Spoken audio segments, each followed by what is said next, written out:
Stičeš li utisak ukoliko se osvrnemo i na Ćelu, ukoliko se osvrnemo na srpsko podzemlje 90-ih pa i sada na ljude koji kontrolišu dosta stvari u zemlji, da smo naprosto od pogrešnih napravili mit? Zavisi od kojih i zavisi iz kog vremena. Ako pravimo mit od Kneleta, to je definitivno pogrešno.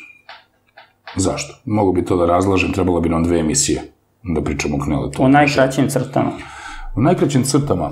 Knele je klinac koji je bio tolerisan zbog tate i par jakih zaštitnika i koji je našao pa zašao i otišao.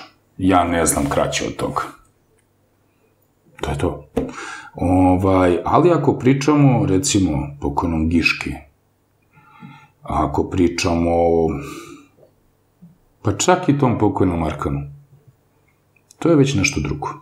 Znači, zavisi iz kog vremena, zavisi od koje do koje godine, zavisi kakvog je taj čovjek bio ponašanja i zavisi da li, ja duboko verujem da su postojali vitezi asfalta.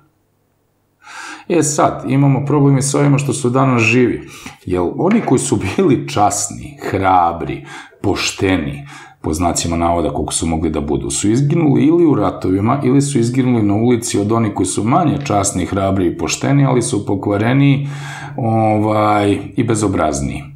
Tako da sa čast izuzecima, današnji ovi što pričaju o svemu tome, a iz tog vremena imali su dovoljno godina da budu u tom vremenu, nisu ni do kolena onima koji su otišli. Tako da stvarati mitove od ovih danas koji su živi je vrlo problematično, opet kažem čast izuzecima.